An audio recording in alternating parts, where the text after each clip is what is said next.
मंगल और शनि जब वृश्चिक राशि पर आएंगे, मंगल और शनि मंगल और शनि जब वृश्चिक राशि में एक साथ आएंगे, तब मध्य पूर्व का सुल्तान अपने ही मुख्यालय में मारा जाएगा। अचानक ही यूरोप पाएगा कि वहाँ रूस और अमेरिका कब्जा है।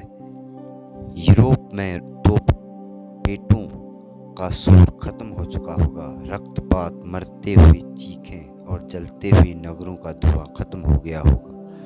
अंतिम अरब टुकड़ी बगावत करके अपने कमांडर से समर्पण करा देगी।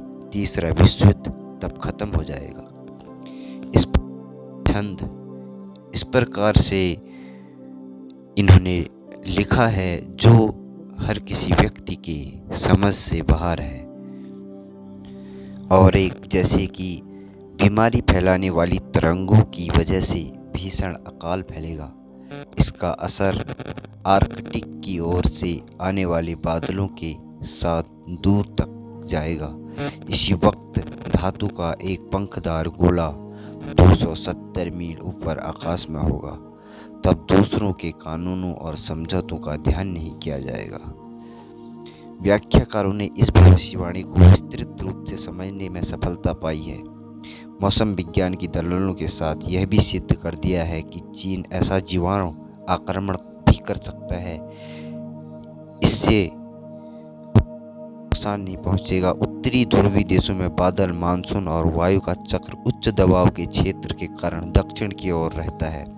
चीन का मौसम दक्षिणी मानसूनों से प्रभावित होने के कारण किसी भी प्रकार के विकिरण का खतरा कम ही है। यही माना जाता है कि आक्रमण अंतरिक्ष में मौजूद किया जाएगा। इसी प्रकार उन्होंने कहा है कि रात में ऐसा लगेगा मानो सूरज निकल आया हो। सुअर जैसे मुखौटे पहने हुए लोग दिखेंगे। शोर और चीख पुकार के बीच आसमान में भी युद्ध शुरू हो जाएगा, जिससे ऐसे जानवर भाग लेंगे जो बेजुबान होकर भी आवाज करेंगे। तो इस प्रकार से छंदों में उन्होंने समझाया है, लेकिन इस प्रकार की भविष्यवाणियाँ डिकोड करना बहुत ही मुश्किल है। तो नॉस्ट्रेडमस की जितनी भी भविष्यवाणियाँ हैं उन्हें डिकोड कर पाना बहुत ही मुश्किल है। बहुत सारे लोग, बहुत सारे विद्वान इसको डिकोड करने में लगे हुए हैं, लेकिन उन्हें डिकोड करना बहुत ही असंभव है। लेकिन फ्रांस की एक राजमाता ने अपने बच्चों के भविष्य के बारे में जानना चाहा, क्योंकि उस समय नॉस्ट्रेडमस बहुत फेमस हो चुके थे।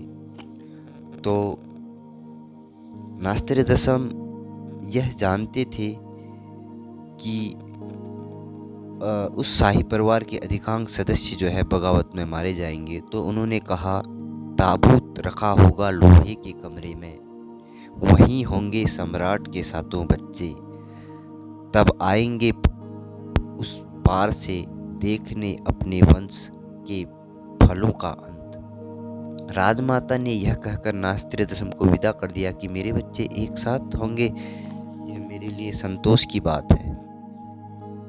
उन्होंने राजकुमारी डायना पर भी एक भविष्यवाणी की थी।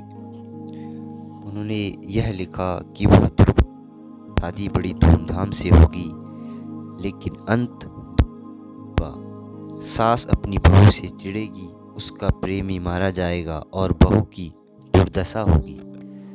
बाद में सेम ऐसा ही हुआ। इंदिरा गांधी के बारे में उन्होंने यह कहा कि वह निष्कासित होकर पाएगी।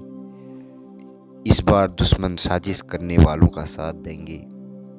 हालांकि इस बार उसका दौर होगा और भी शानदार, तथा 70 से 3 पहले मौत तय है। ऐसा ही हुआ। उन्होंने जो है राजीव गांधी के बारे में भी कहा कि महान पायलट बहुमत से सत्ता में आएगा। वह नौकरी छोड़कर एक ऊंचा पद ग्रहण करेगा।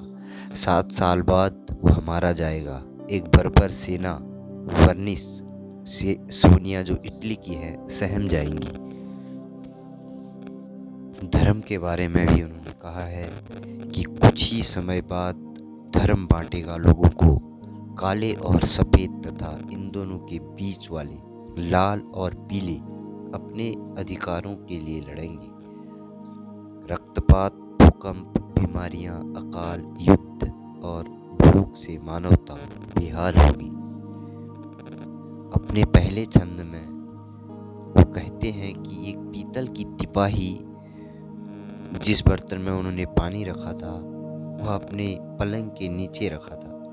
उस पर वो ध्यान केंद्रित करते थे और ऐसा लगता था कि परमात्मा